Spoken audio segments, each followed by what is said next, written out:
because of that, under the Patriot Act and this as well, you are now subject to detainment. Because as a terror suspect, you're suspected of being engaged in hostilities with the United States, or at least supporting and aiding those who are doing so. Now, next I'd like to take a look at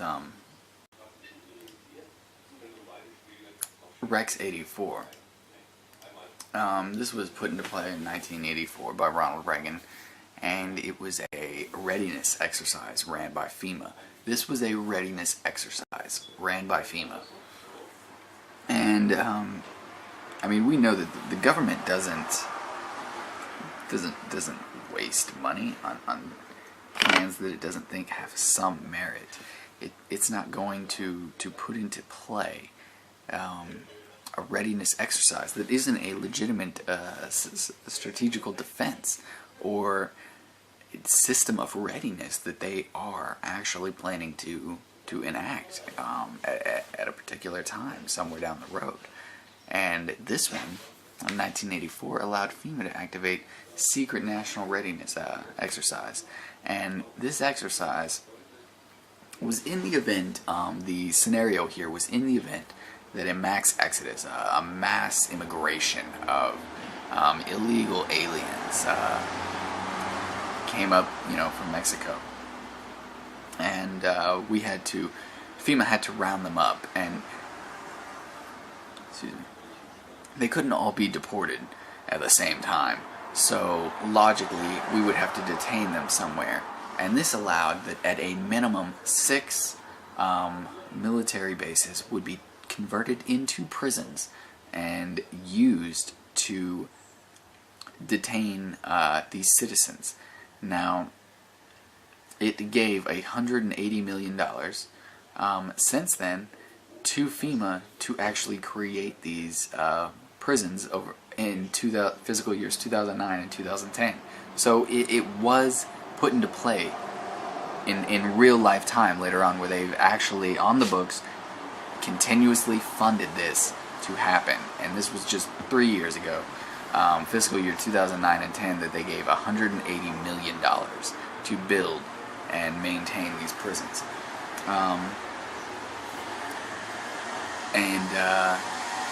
And that was just right there. That was just right there on the books in the budget, on the up and up. Not any kind of under the table black slush fund.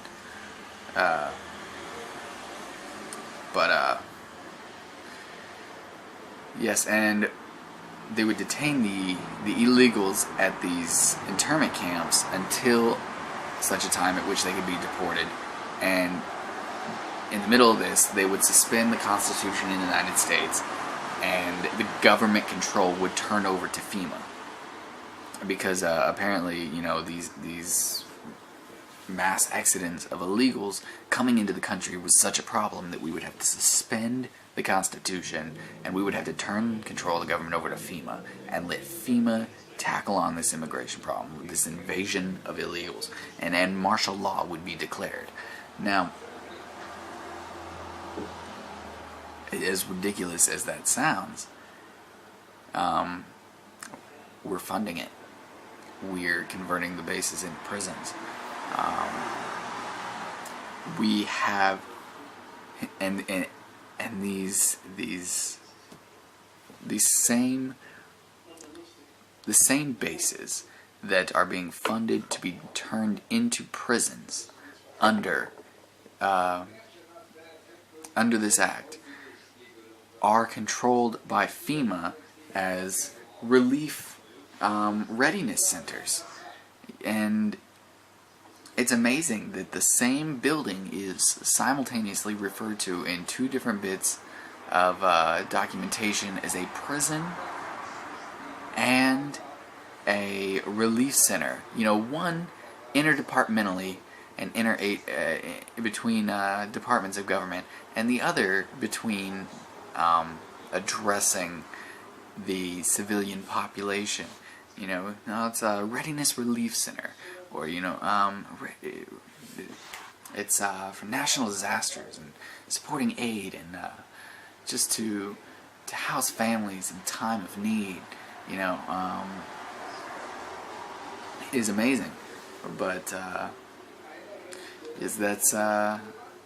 that's Rex 84 and the powers that it gave FEMA. Now, and while under the covered persons from, you know, the NDAA, what we're going to see is those people that are covered now, which is going to be anybody speaking out against the government, because we've seen as how the President Obama has actually pressured internationally governments to return Edward Snowden. And this man who has been seeking asylum and now has it in 4 different countries in Latin America, just awaiting it in Russia temporarily so he can travel. But we have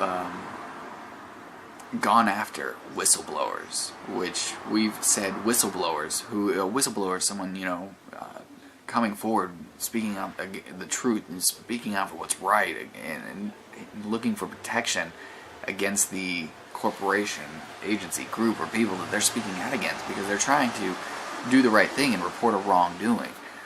They're trying to report the government's or, you know, a company's or corporation's illegal actions. And in this instance, Edward Snowden came forward and reported just that, of the United States government's and the national security agency's illegal actions.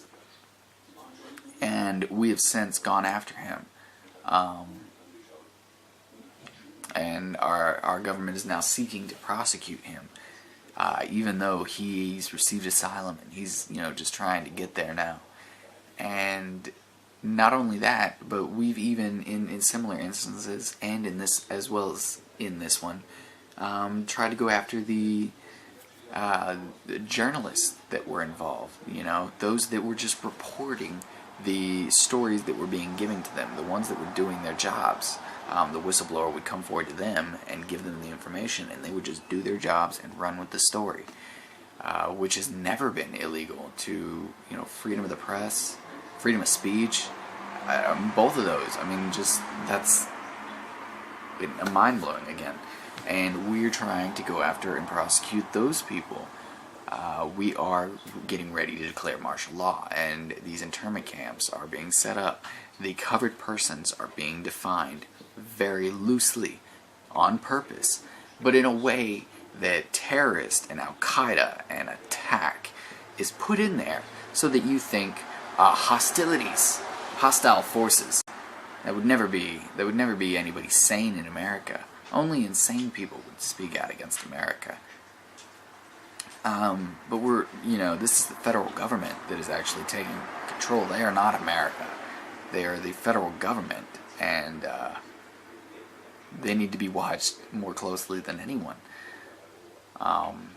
Which we now have no transparency over them. We are slowly losing grip on every bit of the reins we have. And here, I'll go ahead and play this camp ad for you, but you're about to see an ad, the internment camp ad. It's set up by the Army National Guard as a internment resettling, or internment and resettlement specialist. And the things that you got to pay attention to here is, one, how many times they say internment camps. You know, they admit that these are internment camps, and internment camps are prolonged detention centers, are forced work labor camps, which FEMA also now is an agency that has the authority to, aside from, you know, confiscating and regulating supplies, transportation, and housing, in the instance of martial law and when an emergency has occurred or an incident has occurred.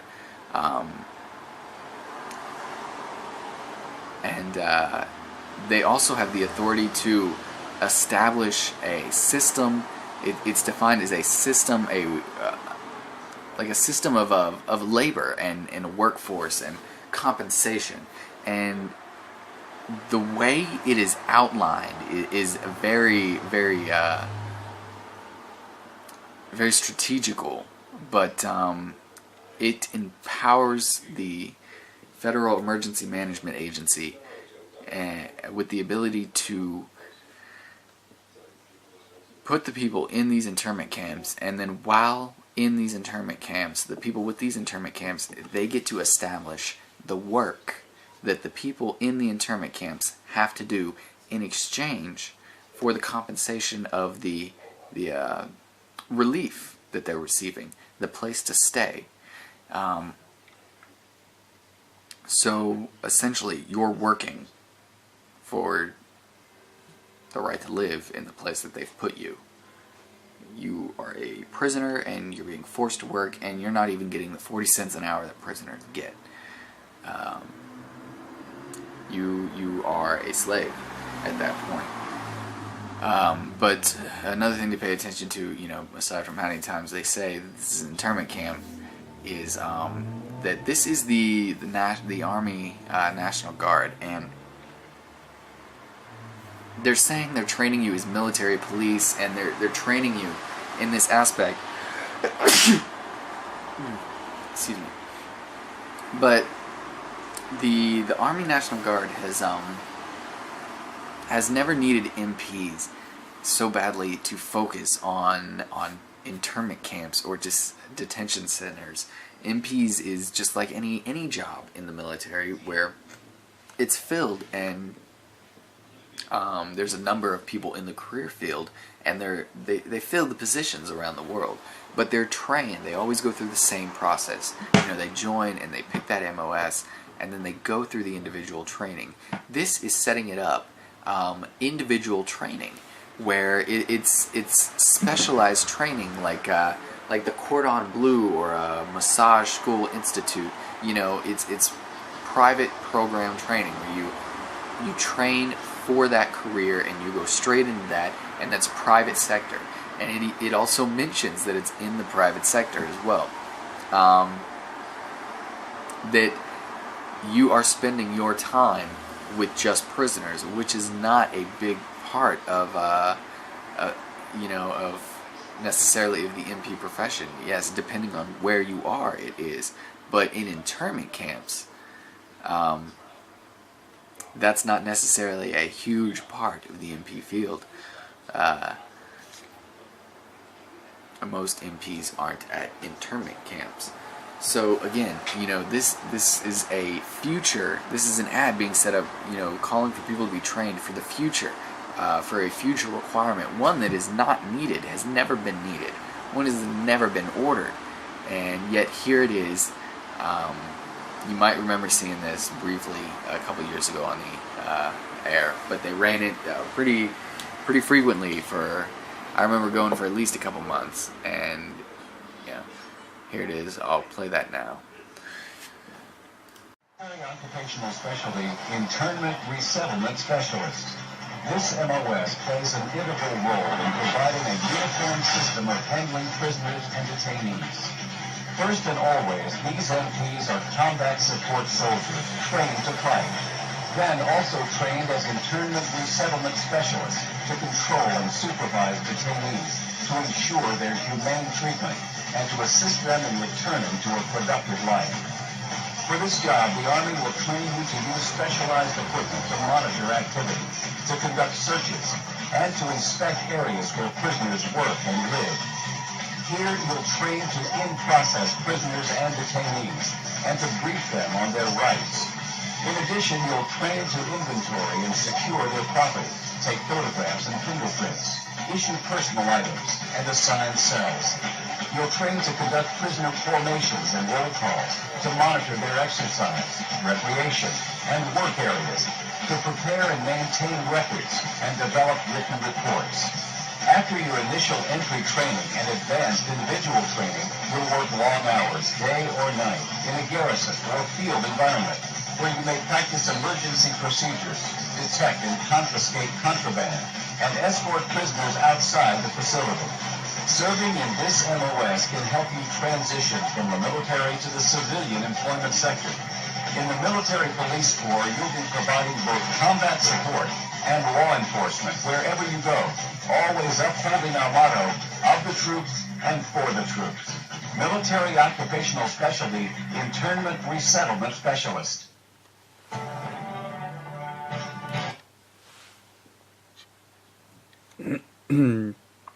So that's I mean, you know, they said you're going to be watching their workspaces as one of your job requirements. And if these are internment camps, if these are for detainees, if these are what we're supposed to believe they are, like foreign prisoners, like terror suspects, like we have in Guantanamo Bay, well, then we're making them work. Then they're slaves.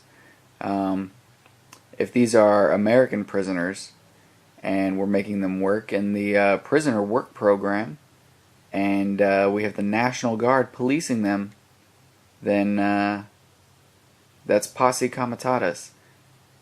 Either way, we have martial law coming. Right here, National Guard, MOS 11B, infantrymen, and resettlement specialists from the Army National Guard, internment camp, and resettlement specialists. You're going to be enforcing the local laws, it said, which is one thing MPs do not do. MPs enforce the military's laws on the base, and they police the military. They do not enforce local laws anywhere. And this is the end of freedom. So I just wanted to thank you all for enjoying it with me. All right, now in what we see, as you can see, you know, a lot of time talking about how you were detaining people, policing them, getting them ready to adjust, and MPs are military police, and usually they only police the military, and then, you know, it would be fair to say that all the bases we have, all the bases that have MPs in the world, and all of, you know, a majority of those bases not being in combat zones, we have more MPs not constantly dealing with prisoners than dealing with prisoners. That a majority of the MPs right now are, you know, maybe driving around the base or sitting their post at their stand, or, you know, policing the military in their area, like a regular police in the civilian area. For us, that they're just doing their job as police, that they're not actually running internment camps. So ask yourself, why do we have such a big need to have to run this ad and have a flock of people come into this career field where you're going to be trained to run these internment camps as a resettlement specialist? That's an entirely new thing. That's not military police. You're an internment resettlement specialist. Why are we calling for police force that rivals the force of the military? Why are we using drones over American soil for border enforcement, for local law enforcement? Why are we trying to use them for UN peacekeeping missions? I mean, these are drones. I told you that how many civilians were killed and Pakistani civilians were killed in drone strikes between 2006 and 2009, and the requirements to define someone as a non-civilian, as a lawful combatant, just being of military age, that was ridiculous. And obviously these drones are not for peacekeeping missions. These drones are to attack. These drones, you'll never see them coming. I have two words for you: predator drones. You will never see it coming.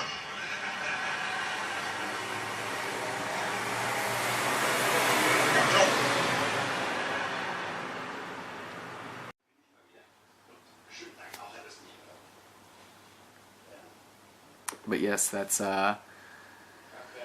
that's all just something to think about. The increased police state, it is here. The FEMA camps are here. The legislation for them is here. It's on the books. The facts are here. Please check your facts. Check our Facebook page out, Stop the Badges, or subscribe to our channel for future updates. I mean, if you,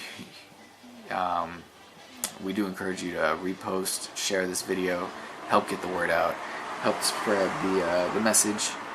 And all right, we'll see you next week.